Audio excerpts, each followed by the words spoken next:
Live from Houston, Texas, a show for local business owners. This is Business Houston Podcast. If you're a small or medium-sized business, this is your source for trends, interviews, and tips for winning in today's economic climate. Presented by the BBB for Greater Houston and South Texas. You're listening to Business Houston, and this is your host, Matt Bertram. Hello and welcome to Business Houston Podcast. How are you doing today? I'm doing great. Thank you for having me on the show.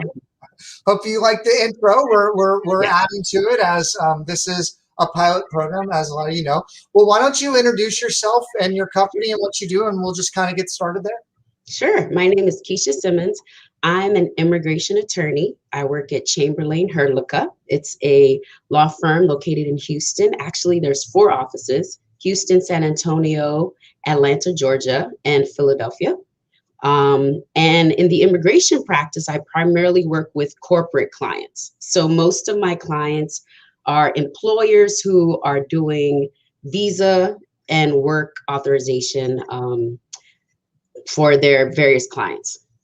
Okay, so explain that a little bit more. Is that like people, say maybe in Houston in the oil and gas industry, that are coming over here and they need work visas because they can't find the people locally? Is that what it is? Or is it people that are moving here and want full residence? Or can you maybe break down like the different kind of situations that someone might be in or a company might be in to use these services?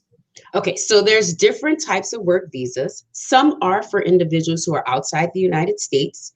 Those are individuals who could be investors. So they're wealthy individuals who want to come in the U.S., start businesses. Also, they're individuals who work at corporations outside the U.S. So these may be global or international corporations, and they want to transfer someone from their other global office into the United States. That's another type of visa. Then we also have some clients who are students. If you're an international student, then you start an internship. Following the internship, you may get hired by a local Houston company to start working. At that point, you need a work visa. So our law firm does all of those types of visa processes. So that's wild. So I used to work with people that were getting placed in oil companies over here. So there was a visa there. We have a client right now that does H-1B visas. I'm not sure if that's what you're talking about. And then I actually have 2 employees right now that were on student visas and they want to stay here. So it's interesting that, there's certainly a need for that type of thing for companies. Well, that's great. Let's go back a little bit and maybe talk a little bit about who you are, your background, how you got started. So maybe people know who you are a little bit more.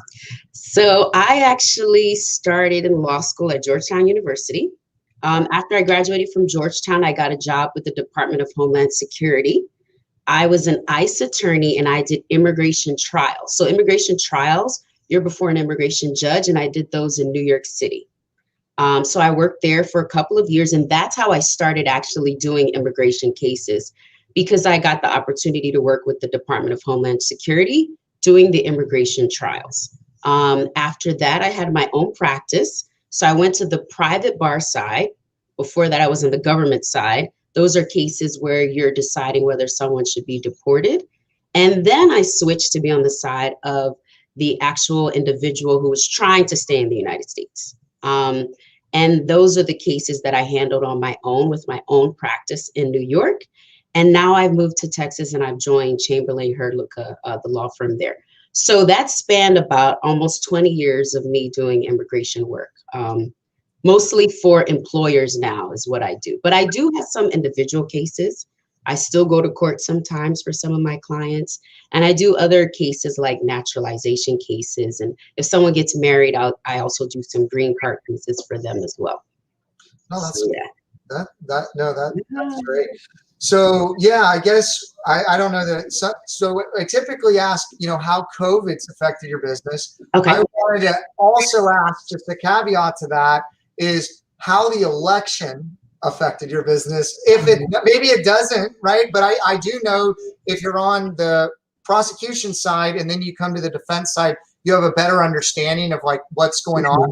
And I understand that that's not so much what you practice, but it would be interesting to kind of hear your maybe perspective on what's going on now, because I think a lot of people are interested in that. Yeah, so definitely the new administration, first of all, one of the things that they did at the beginning was to start what's called temporary protected status. So that's something new. So the Biden administration is really active in their global relations, and temporary protected status, they instituted that for Venezuelans. So we had a lot of clients that are Venezuelan. This is earlier this year, there were a lot of applications we did with that. So that was the first shift in our practice, was to gear towards people who wanted temporary protected status. Now the shift has been with more employers who are looking to ramp up their production. There's a bill on the table called the Farm Workers Modernization Act, and Biden is heavily pushing this through Congress. It hasn't fully passed Congress, but that's something that is coming down the pipeline that a lot of employers are looking to see. Will I be able to hire people? Some of them may have undocumented workers working for them. This is mostly agricultural, farming, ranching. So they're looking to see if there's a way to get work authorization for those employers that they have currently. So that's sort of how the trend has been. So we kind of go wherever the administration, whatever's happening, that's where we kind of start doing work in that direction. So that was pretty good that you asked that question, because COVID didn't really affect us as much as the change in the administration has really affected immigration a lot. Yeah, no, that totally makes sense. Yeah. And so yeah, I can certainly see a need. It's funny, to bring up even on a personal note, we have an employee that's been with us, or I guess contractor, for say 6 years, that was actually in the U.S., went to school here, went back home to Venezuela, continued for us remotely, and then that certainly has gotten worse and worse and worse. And she was trying to go to Mexico, and she ended up in Chile. And so, so she's in Chile now. Her parents are still in Venezuela. She's sending back remittances. She would certainly like to come to the U.S., but she doesn't think it's on the table. So maybe, could have an offline conversation there. But yeah, so on the business side, let's drill down a little bit more. Certainly, I know that there's some businesses in the manufacturing side of things that or in some kind of home services and building and stuff like that might have undocumented workers. And so maybe, okay, so if someone's had an undocumented worker for a little while, how should they be looking at it? Or is there a window that's open now that they may be able to, get their people legal, I guess, or just getting their business in order or in good standing from that standpoint? I mean, and if you could just talk about even a little bit more inside business, what those different use cases look like that you deal with, or people that might need this kind of service the most. Yeah, so it's a little tricky because there's not a one size fits all, and I think that's what the new Biden administration is trying to do. They're trying to come up with one immigration policy, especially for individuals who have lived here for a significant period of time. One process for everyone to be able to apply to. But for industries like manufacturing or maybe outside of farming, nothing's on the table so far. So usually when employers come to us, if the person's undocumented, unfortunately, there's not much they can do. So usually we'll go the family route if they have a family member that can apply for them. If not, depending on how long they've been here, there may be other ways that they can apply for a visa to be able to work. Like you mentioned, H-1B visa. So some people are able to apply for those. There's the TN visa for individuals who come from Mexico. They're able to get those visas as well. So immigration is really case specific when it comes to looking at your different employees. And then what are, maybe talk a little bit about it. So I'm somewhat familiar with this, the visas that are associated with, they can't find someone here to do it, right? So they are, and I know oil companies, for example, do this a lot with a certain skill set that they can't find. Can you talk, like, maybe for some smaller SMBs, like how does that lay if they, hey, I have somebody, but I can't find anybody who locally can do it. They have to go through some kind of search process, and then they're able to say bring somebody in out of country or something like that. Right. Yeah. So there's actually two that I can think of. One process is where you try to get someone who has an extraordinary ability. If you can prove that the person has an extraordinary ability in a certain industry, that's a specific visa you can apply for. Also, usually through a green card process, you have to vet the open market to see if there's an eligible green card holder or citizen who may be able to fit the job. If not, then you can request to have that specific employee work for your company. And then there's an intra-company transfer, or sometimes people start companies in the United States, but they want to hire someone that has specialized skill, especially if they're specifically have certain skill set within an industry.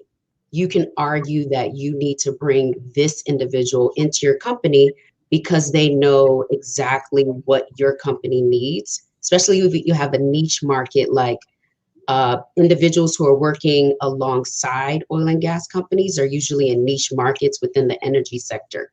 They usually can try to hire someone for that specialized visa.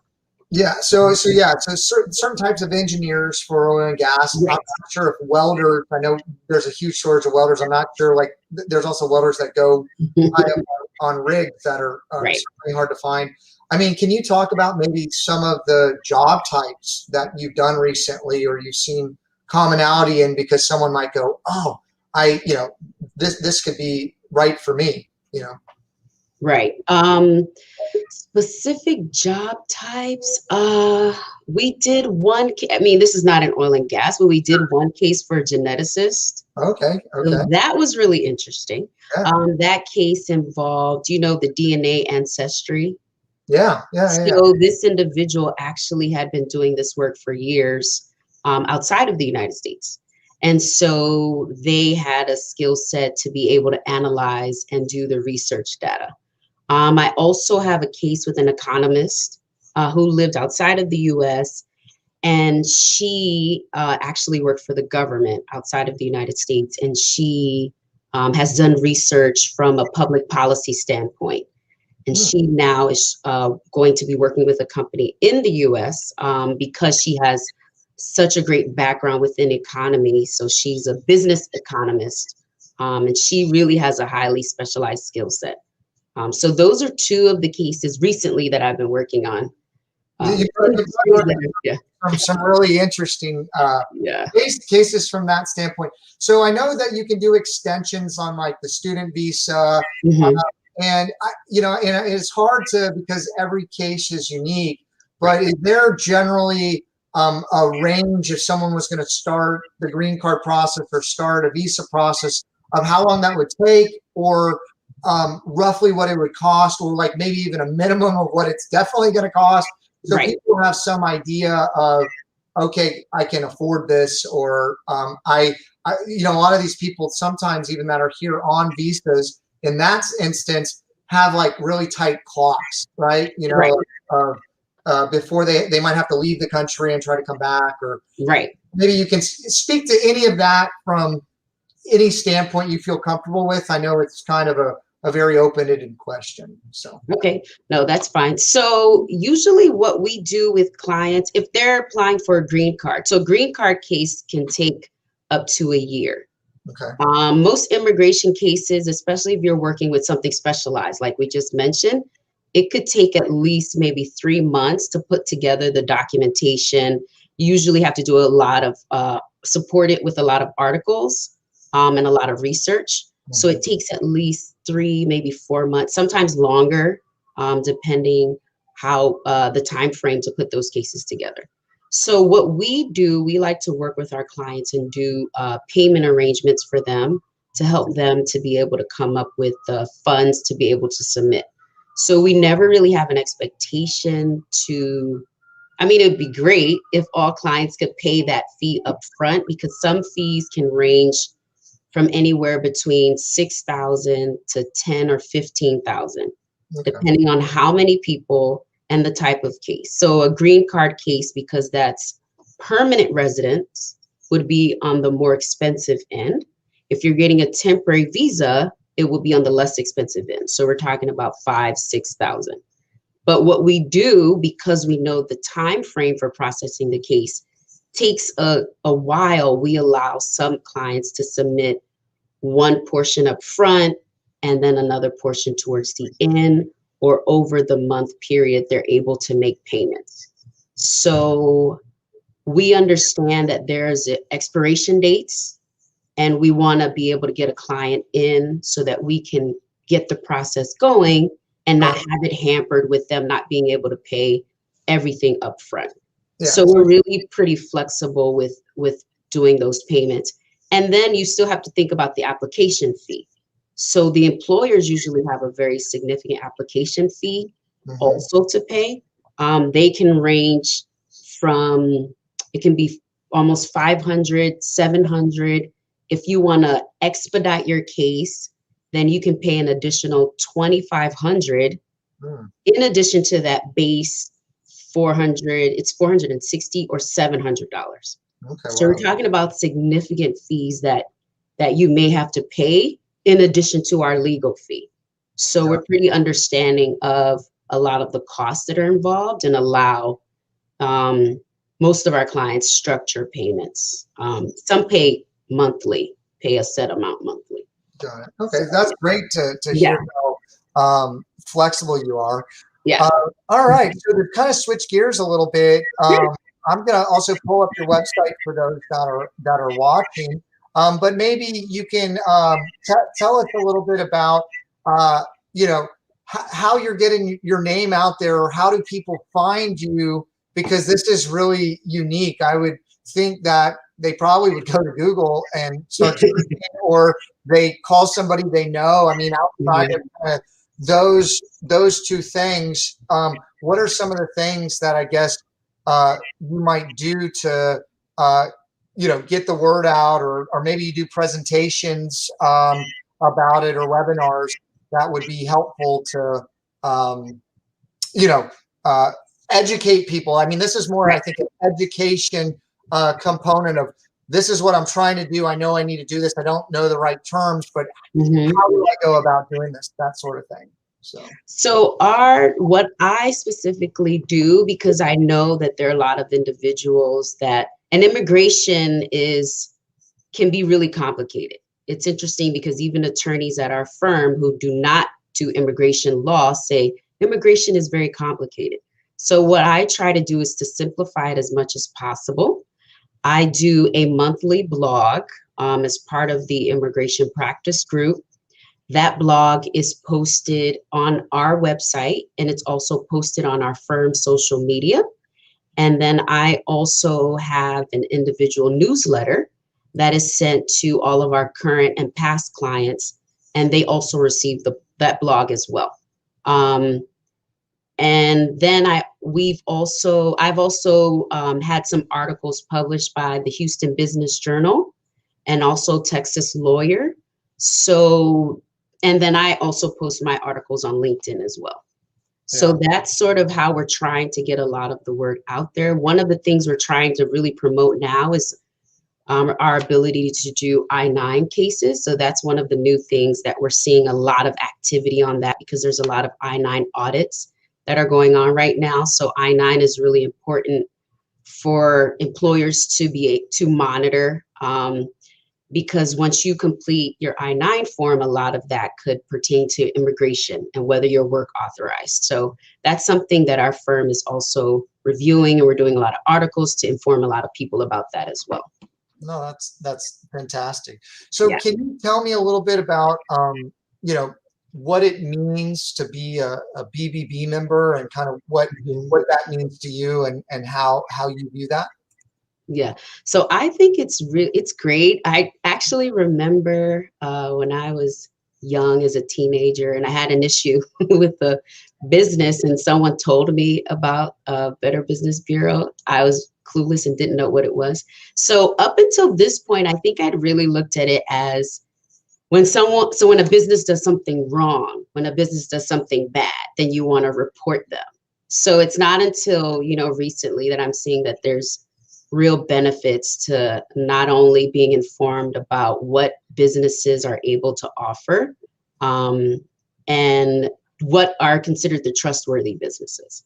So I'm really glad that our firm is a member of the BBB because we can, see ourselves as one of the highly selected firms that are in the Houston area. So I think it's a great organization. So yeah. Okay, fantastic. You can also take that logo and you can post it on the footer or header of your website and then link that back to your profile, and that works out really nicely. And I think it builds a lot of credibility and trust in that sort of thing. Awesome. Yeah, and so okay, so we've really kind of gone through the type of cases, how it might be able to fit in. Do you have any kind of tips that you found that are helpful in understanding this? I would think one tip would be get started early if you know you need to deal with this, right? So you're not coming down to the deadlines and having to pay the expedite fee. Right. But maybe is there anything else out there that you've just found that would be important to know if this is something that you're planning on embarking on? Yeah, I mean, one of my recommendations is usually what happens is a human resources individual or the owner of a company will find out that, okay, I have an employee or I have a potential employee that I want to hire, but they have this immigration issue where I need to get them work authorization. And a lot of times the employer doesn't necessarily listen to the individual when they're explaining what the issue is. And I find that if you can sit and just listen and try to understand, that employee actually knows a lot about what they need to apply for, because they've already done the research. That's their life. And so I think if you sit, you can get a lot of information up front from them to understand how long it may take, what the process is. And that's a first great step, because sometimes employers don't take the time to speak to the employee, where the employee would probably say to them, I've heard that this takes 6 months, and then they'll drag their feet because you're so busy. You're not thinking, let me get on this right away. You're thinking this may resolve itself later. I'll deal with this later. Not understanding you have to start early. So I think it's good to really listen to the employee because they're really well informed about what's needed. No, I think that's a fantastic tip. Yeah. Please know it's their life. Yeah. They know exactly what they need to do. And sometimes we get busy. And so you really need to listen to them when they have a need and maybe schedule a time to say, okay, you have my undivided attention. Please let me understand what it is we need so we can get started on this process early so it doesn't sneak up on us. Because what I can tell you as a business owner, certain people become very key to your business. And, if you lose them based on not planning it and no other reason, that's certainly unfortunate. So I love that tip. I think that's a great tip. Yeah. Well, yeah. Why don't you tell us if there's anything else we didn't cover in this interview and maybe what the best way to get in touch with you is? Great. So, I mean, I think we covered a lot, which I think is awesome. I think we talked about the work visas. I told you a little bit about the I-9. I think that, the more that human resource individuals especially stay informed about what's happening in immigration in general, the better off they will be. I think that's for businesses all over. So, for example, when I talked about the Farm Workers Modernization Act, and we tend to not necessarily listen so much to immigration when we hear it on the news. We want to hear the finance side. So as a business, if you listen to the immigration, what's coming down the pipeline, you would hear that possibly Biden will, this will come through where there's farm workers that can get documentation.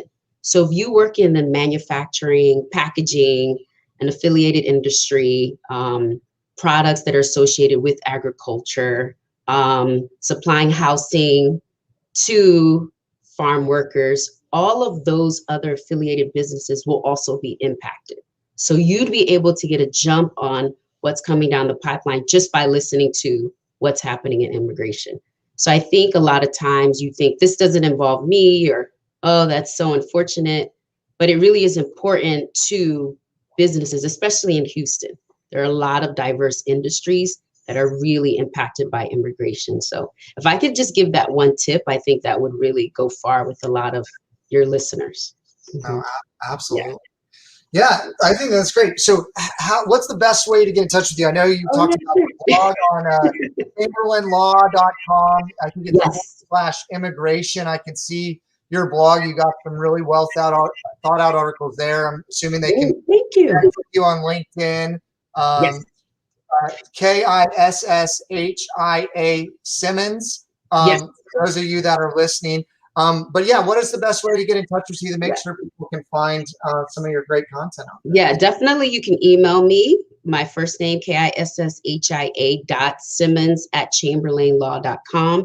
You can also call me 713-658-2590, or you can connect with me on LinkedIn. You can call our general line at Chamberlain Law, and they can find me. So those are the best ways to reach me. And I'm definitely, if you want to shoot me a question, I get lots of people who just have inquiries. I do free consultations over the phone.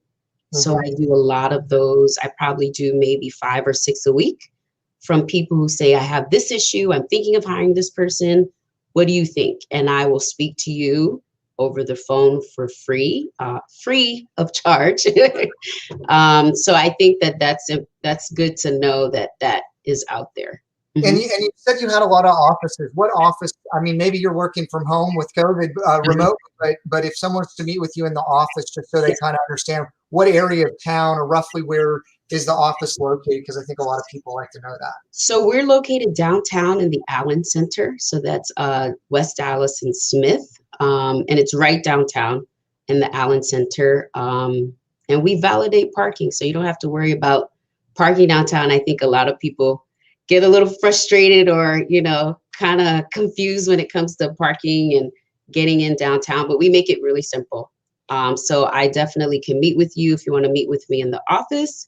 I do Zoom. I also do virtual meetings. I do those a lot. And also phone consultations as well. So.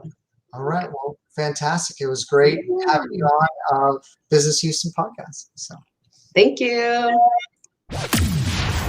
Thanks so much for listening. Business Houston puts a spotlight on local small and medium-sized business, interviewing those successful business owners in Houston and those business owners that are winning in today's economic climate. Business Houston is presented to you by the BBB of Greater Houston and South Texas. Make sure to like, rate, and review the show. We'll be back soon.